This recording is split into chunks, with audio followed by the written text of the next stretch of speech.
seeing Iron Man 2, people. Oh my god. 2 words to describe it. Awesomely orgasmic. That is all I'm going to say, because it was awesomely orgasmic. It was like watching, I don't know, put it this way, the robotic fight scenes were pretty much better than sex. Well, that's probably debatable, but at that point in time watching it, yeah, it felt like it was better than sex. Now, without giving too much away, obviously we know the plot this time round. Tony Stark is known as Iron Man. Everyone, the entire public know that he is Iron Man.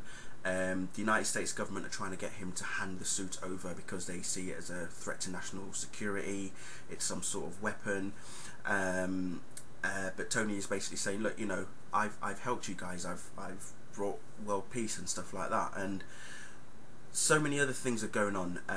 You've got Scarlett Johansson as Natalie Rushman, or the agent from S.H.I.E.L.D, Agent Romanov, and feckin' hell, she is just way too smoking hot. There's this funny scene between her and Jon Favreau, the director. Seriously, you've got to watch it. It cracked me up so much. I just thought, yeah, something hilarious is about to happen. And that was the beauty of watching this film, is that there were so many comical elements, especially between Tony Stark and Rhodey, towards the end in particular. And we also see how War Machine, you know, is developed as well. Sam Rockwell is Justin Hammer. I have to admit, he did an okay job. But a friend of mine who went to see it with me, Jamie, he suggested that maybe Steve Buscemi would have been ideal for the role, and I actually agree with him in that. I think Steve Buscemi would have played Justin Hammer right down to a better persona, you know, and than what Sam did. Not disregarding Sam or disrespecting him in any manner at all. I still think there was a certain quality that was pretty much missing from the character. You've also got, as I say, Gwyneth Paltrow as Virginia Pepper Potts. Yeah, she is still doing pretty well, bless her. Who else? Samuel L. Jackson is involved more in this movie as well as Nick Fury of S.H.I.E.L.D. And as I say, the comical elements. There's also a bit of sentiment as well. There's a moral behind this movie as well, that Tony learns as well from his dad, and you see it later on in the film. We all know that he creates a new chest piece for his heart, and it's how he goes about finding out how to make it.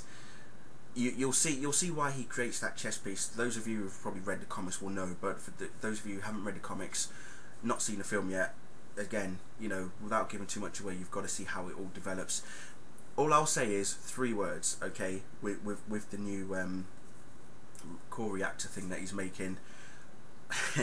Large Hadron Collider. That's all I'm going to say. 3 words, those 3 words, and then, yeah. But you've got to see it to know exactly what I'm talking about.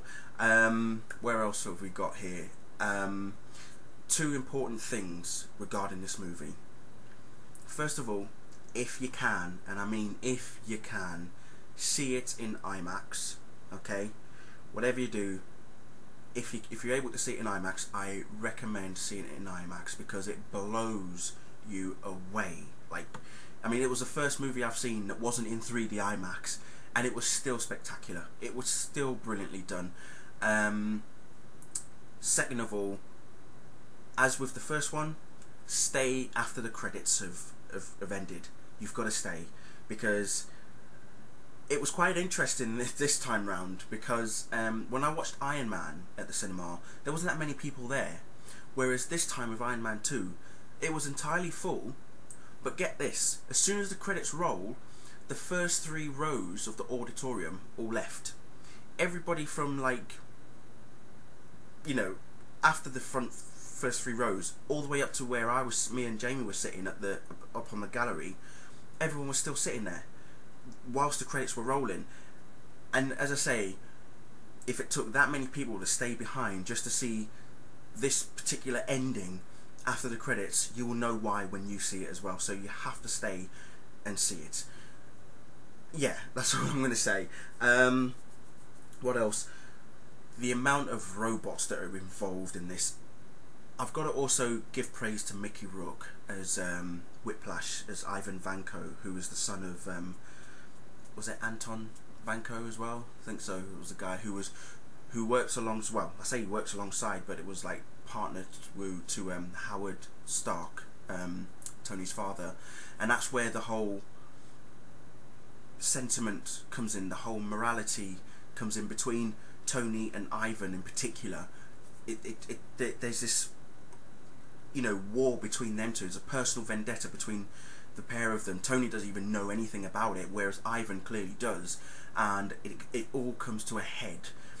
But it's again with Mickey Rourke's character and what he does. You know, you've really got to just get yourself to the cinema and just watch it, because it turns out there's a slight, I wouldn't say a dark past with the Stark family, but something that Howard clearly didn't want to share with Tony in particular, of which Tony does later realise and finds out about it. But again, wow, just totally brilliant. I want to go and see it again. I really do want to go see it again, and I think I probably will go see it again. It is that good.